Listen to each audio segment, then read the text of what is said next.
দেখো আমরা আজকে কি করব, টিক করব। তো এক দাগে টিক কি বলছে যে 0.5 এর লঘিষ্ঠ আকার কোনটি। তো এইটা দেখো একটা কি সংখ্যা আছে, দশমিক সংখ্যা। এই দশমিক সংখ্যার লঘিষ্ঠ আকারে প্রকাশ করতে হলে আগে আমার ভগ্নাংশ বানাতে হবে। তাহলে আছে দশমিক সংখ্যা, আমি বানাবো কি ভগ্নাংশ। তো কিভাবে বানাবো দেখো, এখানে আছে কত 0.5। এখন আমরা এটাকে ভগ্নাংশ বানাবো। কিভাবে বানাবো, এই দশমিকের জন্য নিচে একটা 1, দশমিকের ডান পাশে যে কয়টা অঙ্ক সেই কয়টা শূন্য হবে, তাহলে একটা অঙ্ক একটা শূন্য। এবার আমরা এই দশমিকের জন্য 1 দিছি, তাহলে এই দশমিক উঠে গেলে থাকে কত 0 আর 5।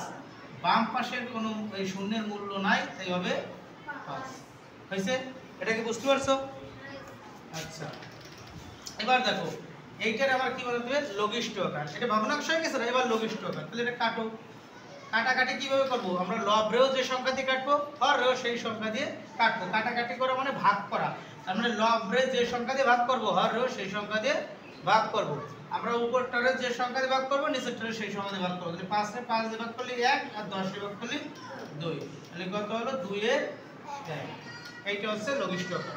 দেখো আমাদের অপশনে যে চারটি আছে, অপশনে কি আছে, এক দাগে কত আছে, চুরি করে নিয়ে